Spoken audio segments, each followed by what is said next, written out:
नमस्कार. स्वागत तुमचं राष्ट्र महाराष्ट्रामध्ये. मी अशोक वानखडे. सध्या महाराष्ट्रामध्ये सर्वात जास्त जिवंत प्रश्न म्हणून जे आग ओकत आहे, ज्याने पूर्ण महाराष्ट्र अनरेस्ट आहे, असं प्रकरण म्हणजे बीड जिल्ह्यातील मसाजोगचे सरपंच संतोष देशमुखची निर्घृण हत्या.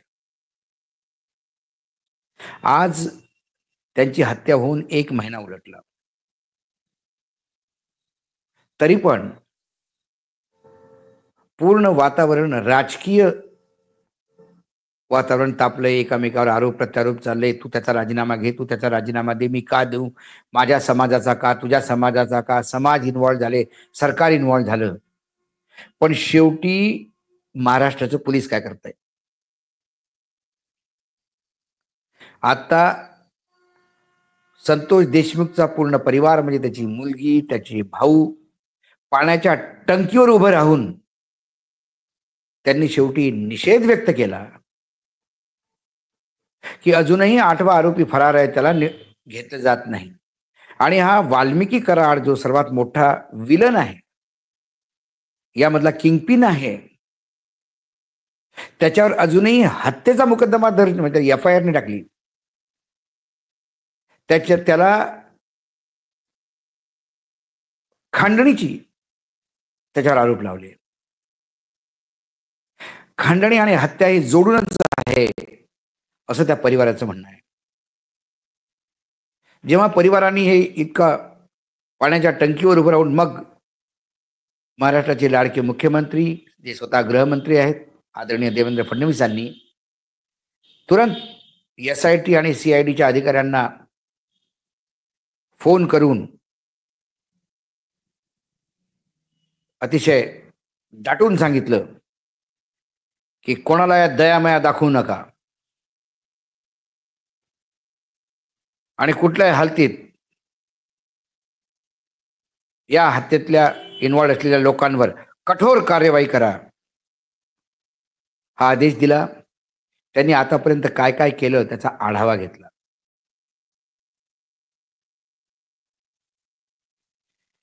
मी कठोर कार्यवाही किंवा दयामाया दाखवू नका असं सारखं बोलत राहील आणि तुम्ही दयामाया दाखवत राहायची. अजूनही वाल्मिकी कराडवर मकोका का नाही, प्रश्न हा आहे. त्याला अजूनही कोण वाचवण्याचा प्रयत्न करतो? कोणाचा हात दगडाखाली आहे? धनंजय मुंडेंनी जर त्याचे स्वतःचे संबंध ऍक्सेप्ट केले असेल आणि त्यांनी 2 करोड रुपयाची पवनचक्की कंपनीला खंडणी मागितली, असं संभाषण आहे, आणि खंडणीसाठी त्याच्यावर पोलिसांनी हे केलंय. इथे सगळे लोक ओरडून ओरडून सांगतात की वाल्मिकी कराड त्या हत्येमध्ये इन्व्हॉल्ड आहे आणि पोलीस त्याच्यावर हत्येचा FIR करायला तयार नाही, म्हणजे त्या मर्डरचा FIR करायला तयार नाही. आणि फक्त कोणीतरी कुठेतरी बोललं, कोणीतरी अधिकाऱ्यांनी म्हटलं की 100 कोटी रुपये पाहिजे भाऊ गृहमंत्र्याला, आणि ते मुंबईच्या पोलीस कमिशनरनी ऐकलं. त्याला अधिकाऱ्यांची नावं माहीत नाही. अशा गप्पा गोष्टी गावच्या ऐकून त्यांनी आरोप केले आणि महाराष्ट्राचा गृहमंत्री 13 महिने जेलमध्ये होता. हा फरक आहे पहा. कारण तो BJPचा समर्थक नव्हता. त्याने BJPला समर्थन देण्याचं मना केलं होतं, म्हणून त्याला जेल झाली. आणि इथे धनंजय मुंडे या सरकारच्या कॅबिनेटमध्ये आहे, गृहमंत्र्याच्या मांडीला मांडी लावून बसतात. तेव्हा त्याच्या मांडीवर बसलेल्या या वाल्मिकी कराडला मकोका कोण लावणार? पण देवेंद्र फडणवीस फार मोठा आव आणतात. SITला सांगितलं, CIDला सांगितलं, काय करू नका. मग मकोका लावायला का आदेश का देत नाही? हत्येचा सरळ सरळ खटला का नाही लावत त्याच्यावर? खूप पेच फसलेले आहेत. देवेंद्र फडणवीस मनापासून जेवढं मी ओळखतो त्यांना, मनापासून त्या निर्घुण हत्येचा ते निषेध करत असतील.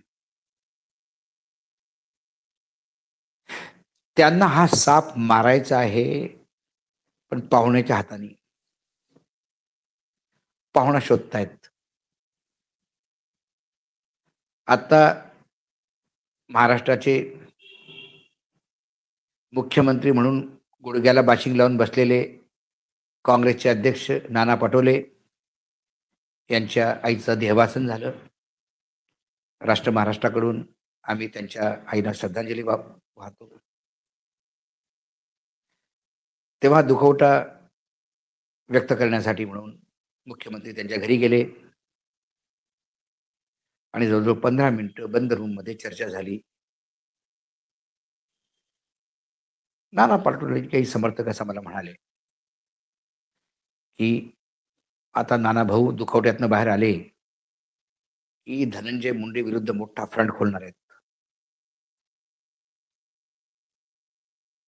आणि हे जे संतोष देशमुख आहे हे प्रकरण पूर्ण काँग्रेस आता लावून धरणार आहे.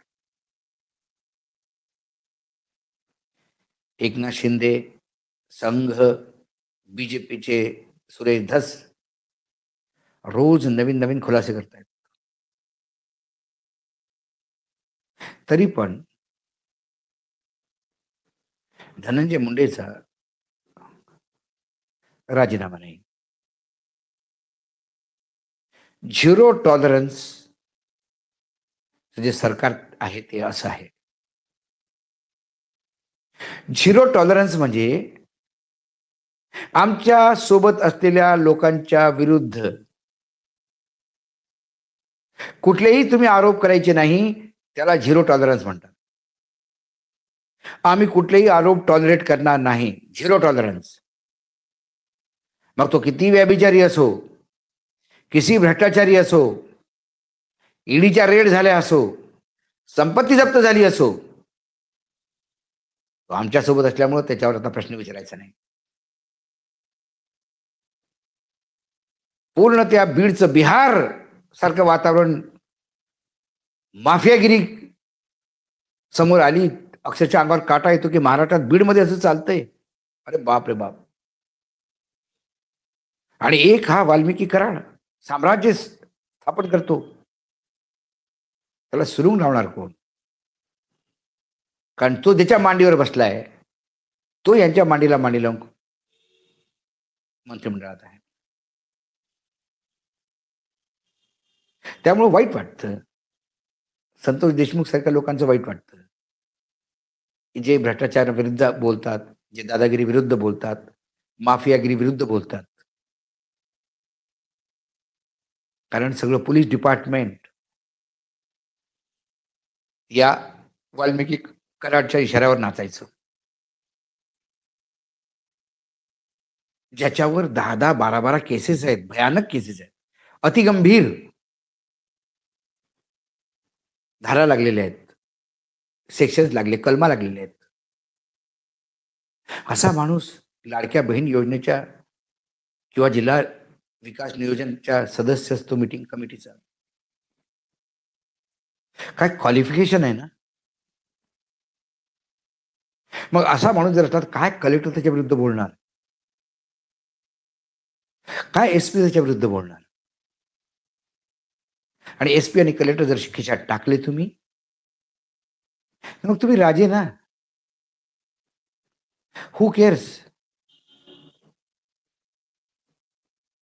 तेव्हा देवेंद्र फडणवीसांमध्ये दम आहे, त्यांच्याकडे भरपूर बहुमत आहे, कोणालाही घाबरायची गरज नाही. असले साप त्यांनी बुटाच्या टाचेनी ठेचले पाहिजे. साहेब, पाहुण्यांची वाट पाहू नका. कधी नाना पटोले काडी घेऊन येईल, कधी वडेट्टीवार काडी घेऊन येईल, कधी धस काडी घेऊन येईल. हा साप जर कुठे बिळात जाऊन बसला तर हा वाचून जाईल आणि मग पुन्हा डंक मारायला तयार राहील. आज एवढंच. पुन्हा येतो काही विषयासोबत. तोपर्यंत नमस्कार. पाहत रहा राष्ट्र महाराष्ट्र.